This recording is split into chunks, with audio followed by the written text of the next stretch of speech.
sebelumnya kita membahas artis-artis Hollywood yang pernah datang ke Indonesia. Ini di antara tamu-tamu kita, dari Marcel dulu deh. Kalau ada kesempatan untuk bermain dengan aktor Hollywood atau aktor Hollywood, pilihnya siapa? Oh, kalau gue sih dari dulu semua orang juga tahu gue suka sekali dengan Johnny Depp. Karena dia sangat seniman buat gue. Kalau tidak bisa mengerti cara pikirannya dia tuh, kita akan nganggap dia sepertinya aneh. Dia setiap karakternya absurd semua ya? Abstrak lah bisa dibilang. Kalau Aca? Kalau gue karena role model gue di acting memang kalau dari luar Natalie Portman. Gue juga pengen kerja sama dengan sutradara yang pernah nyutradarain dia, Darren Aronofsky untuk Black Swan. Terus gue juga suka Matt Damon, Ben Affleck. Borong Ya, ya, itu dia banyak ya. Banyak ya. Itu sih udah itu doang. Kalau ceweknya cuma Natalie Portman aja? Iya. Alasannya apa sih? Karena dia dari mimiknya tuh kuat banget dan apa ya, dia smart juga. Jadi dia bisa deliver emosi secara utuh dan bisa apa ya, selalu unforgettable aja setiap momen yang dirasain di filmnya dia. Setiap filmnya punya kesan yang beda-beda Iya. ya. Nah, kalau seorang Tio Pakusadewo yang kebetulan, Coba. Mickey Rourke pernah bilang bahwa beliau adalah Marlon Brandonya Indonesia. Tapi kalau mau adu acting sama siapa? Main luar? Saya lebih kepingin sebetulnya main sama dua orang ini. Kenapa itu?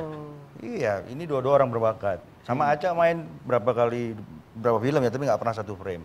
Jadi gagal terus, waduh saya Pengen banget satu frame sama pengen waktu itu sekali Om saya Tio. main satu frame sama dia. Karena kan daripada kita saya- sama-sama suka nulis. Ah. Terus Om Tio pengen nyiptain karakter buat aku nyiptain karakter buat Om Tio. Kita tulis bareng-bareng, terserah lo gue mau karakternya yang kayak gimana gitu ya Om ya? Ya, kurang lebih begitu. Belum Akhirnya? terjadi. Belum terjadi. Belum terjadi. Belum Tunggu terjadi. kamu jadi produsernya aja Iya ntar ya. deh. Oh, tentu. Tunggu aja, amin ya.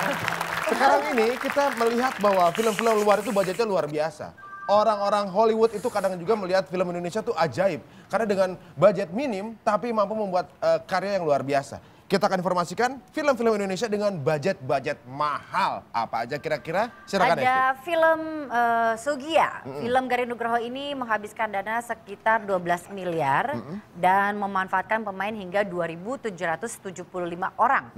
Film ini menjadi mahal karena biaya kostum pemain, proses casting di luar negeri untuk mendapatkan aktor orang Belanda ditambah dengan properti-properti klasik yang dilibatkan dalam produksi film tersebut. Berikutnya ada Di Bawah Lindungan Ka'bah. Film yang dibintangi Herjunot Ali dan Laudya Chintya Bella ini menghabiskan dana sekitar 25 miliar. Penggarapan film ini berlangsung selama 3 tahun, yaitu sejak tahun 2008 dan banyak mengambil gambar di Mekah langsung. Mungkin itu kali ya yang buat itu yang bikin mahal prosesnya mungkin mahal ya. Dan juga lamanya produksinya mungkin yang 3 mahal. tahun. Berikutnya ada Merah Putih Trilogi. Film ini disutradarai oleh Yadi Sugandi. Produksi film tersebut memakan biaya kurang lebih 60 miliar. Dana tersebut dikeluarkan karena pihak produksi membagi film menjadi 3 bagian, termasuk juga kegiatan promosi ke sejumlah negara di luar negeri. Ini Sebagian habis terkorupsi ya. 3 sih ya. Oke, berikutnya. Berikutnya ternyata ada filmnya nih, Street Society. Oh, Ini merupakan salah satu film yang cukup mahal. Aksi otomotif yang menggunakan sekitar 30 mobil super cepat. Biaya produksi film ini ditaksir mencapai 18 miliar. Sang produser Eric Wawar mengatakan alokasi terbesar itu terletak pada pemainnya yaitu Marcel yang ada 18 miliar dia. Tapi masih kalah gede sama Guardian lah, Mbak, kalau 18 mah. oh, kurang gede. Alah, Nanti kita buka nih. Bukan. Berapa Guardian? sekarang jawabnya bentar. Sekarang dong. 20. 20. 20-an. 20. Gedenya di mananya tuh? Ya tadi 15 bayar saya. Enggak, kalau Street Society katanya untuk pengizinan tutup jalannya itu yang memang jadinya biayanya cukup mahal. Dengar-dengar The Raid juga di atas 50M juga ya? Biaya promosinya segitu. Produksinya? Saya nggak tahu, tapi promosinya segitu saya tahu. Wow. Karena Wow. waktu NBA lagi main, Heeh. begitu Ada promonya. interval di layar. Ada promo. Ada. NBA Di main. NBA. Luar biasa. Kalau menurut masing-masing nih, kan industri perfilman Indonesia sepertinya sekarang lagi hangat kembali. Tapi ada tadi juga yang diutarakan oleh Mas Tio bahwa keadaannya hangat, tapi sayang sekali penghargaannya belum sesuai dengan yang diinginkan oleh beberapa pemain. Kalau untuk yang dua gimana nih? Dari Aca, kalau untuk gue sendiri, gue sangat menyayangkan banyak sekali insan film kita di belakang layar dan maupun di depan layar yang tidak mendapatkan penghargaan yang layak, bukan hanya dari segi penghargaan ya, tapi belum aja mungkin nyampe ke stage itu. Dari mulai perlindungan kita akan hak-hak kita, lalu jam kerja, asuransi jiwa, sama standar gaji. Dan kadang-kadang orang-orang dari segitunya kita kurang menghargai dalamnya, makanya luarnya jadinya muncul berbagai macam spekulasi, masalah dan lain sebagainya. Tapi angka baiknya next kalau misalnya saya udah jadi produser, mudah-mudahan amin. Amin. Saya pengen menciptakan lingkungan kerja yang sistematis, yang aman dan nyaman buat semuanya, semua pihak. Ya. Penghargaan. Kalau Marcel?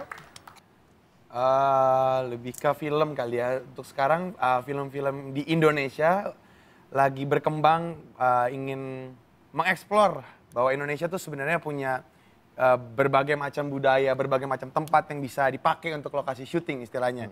Gila, kita tuh punya lebih dari 2000 tempat kali yang bisa kita eksplor. Jadi kalau buat gue pribadi, kita harus lebih banyak bikin film tentang Indonesia. Ngapain syuting banyak di luar ya, padahal di sini juga banyak tempat. Iya, ya? jadi berbondong-bondong lah datang ke sini ya. Misalkan kayak Raja 4 sekalian, kita Raja 4 kan dari Oh, bisnis lagi. Nah, berbicara mengenai pendapat masyarakat soal perfilman Indonesia seperti apa sih? Yuk kita dengerin lah dia, menurut saya.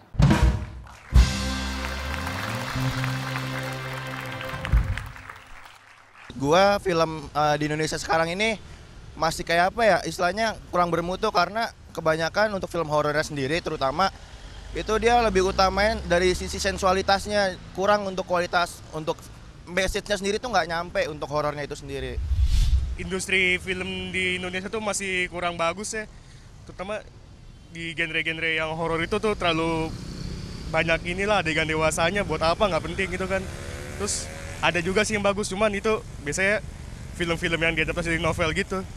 Kalau harapan saya sih ya industri film di Indonesia ya lebih maju lagi lah, jangan mau kalah sama yang luar negeri gitu. Kalau menurut gua perfilman Indonesia itu sekarang udah mulai bagus, dari dulu ke sekarang udah mengalami perubahan. Dari segi kualitas juga udah, dari segi pemain juga udah, tapi masyarakat Indonesia masih kurang menghargai perfilman Indonesia. Harapan saya sih semoga perfilman Indonesia bisa lebih maju, bisa diterima di luar negeri, bisa lebih baik lah ke depannya. Menurut saya film Indonesia di zaman sekarang itu sudah cukup berkembang karena menurut saya dari segi kualitasnya juga udah mengarah ke arah yang lebih baik dan semoga di tahun-tahun seterusnya bisa terus membaik.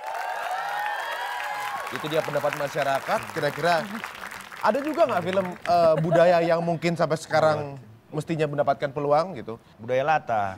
Jadi kalau ngetop semua ngikut yang ini Genrenya. gitu kan. Jadi nggak berkembang akhirnya gitu kan. Nggak ada yang berani stand out sendiri dengan idenya yang orisinil? Ada yang berani satu dua tapi ya dukungan dari beberapa pihak yang seharusnya betul-betul mensupport seperti pemerintah misalnya ya memberikan fasilitasi yang tidak berbatas untuk perkembangan film nasional. Itu aja dulu deh. Lah justru kan katanya sekarang ini pemerintah justru mendukung perfilman nasional katanya. Iya itu dia betul mas, tapi cuttingnya terlalu banyak di tengah-tengahnya. Selesai dong, gantian lah, kasihlah yang mudah-mudahan yang bener lah. Iya, dengar tuh.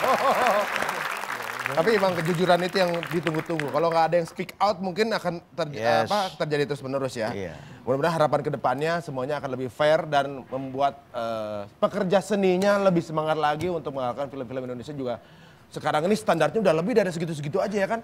Udah. Iya dong. Film 2M, 3M, sekarang udah zamannya puluhan M ya kan? Waduh, tepuk tangan buat pelaku seni perfilman Indonesia. Mudah-mudahan harapan ke depan yang terbaik untuk Indonesia.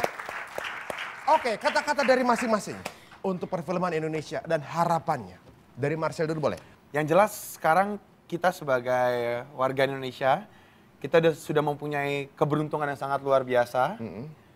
Tapi kita tidak bisa bekerja sendiri. Tapi kita harus butuh dukungan juga dari semua teman-teman yang ada di sini, teman-teman yang ada di Indonesia. Jadi harapannya ya kita harus maju terus, tetap maju terus ke atas. Kalau Aca? Kalau Aca berharap semoga rakyat Indonesia yang 200 juta ini paling nggak bisa menonton 1 tahun 3 film aja. Yuk kita ke bioskop. Oh, itu sebuah survei ya? 1 tahun 3 film udah menyelamatkan perfilman Indonesia. Berikut ini kita akan mendengarkan. Beda nadanya. Beda kan mafia. Mafia beda. Kita presiden harus beda. Baiklah. Dengarkan baik-baik. Karena bisa saja yang Anda dengarkan merupakan terakhir kali Anda mendengarkan. Ada lagi besok. Silakan. Film Luar Indo- biasa. Oke, silakan. Sudah? Sudah. Film Indonesia harus lebih jujur, lebih berani, dan harus melakukan sebuah action. Action itu dalam bahasa saya harus meliputi art, culture, teknologi, and tradition. Luar biasa. Sebenarnya Indonesia tuh punya orang-orang yang punya pemikiran luas ke depan, apalagi mengenai perfilman Indonesia. Mudah-mudahan ke depannya juga kita bisa lebih maju dalam bidang perfilman Indonesia. Tepuk tangan untuk Indonesia juga. Terima kasih untuk para bintang tamu kita. Untuk info kritik saran, monggo Mbak Yu. Langsung aja Twitter kita di @tunightshow_net. Lihat Instagram kita juga di tunightshow_net. Subscribe di YouTube tunightshow_net. Iya, dan tentunya juga untuk menikmati film Indonesia, mudah-mudahan film Indonesia dibuat oleh orang-orang yang tidak hanya kepada bisnis menyaksikannya, tapi juga seorang filmmaker. Biasanya, filmmaker dari bisnismen, mereka membuat karya film untuk mendapatkan lebih banyak uang. Tapi filmmaker dari seniman, mereka mendapatkan banyak uang untuk menghasilkan lebih banyak karya filmnya. Sampai ketemu lagi di episode berikutnya dari Tonight Show.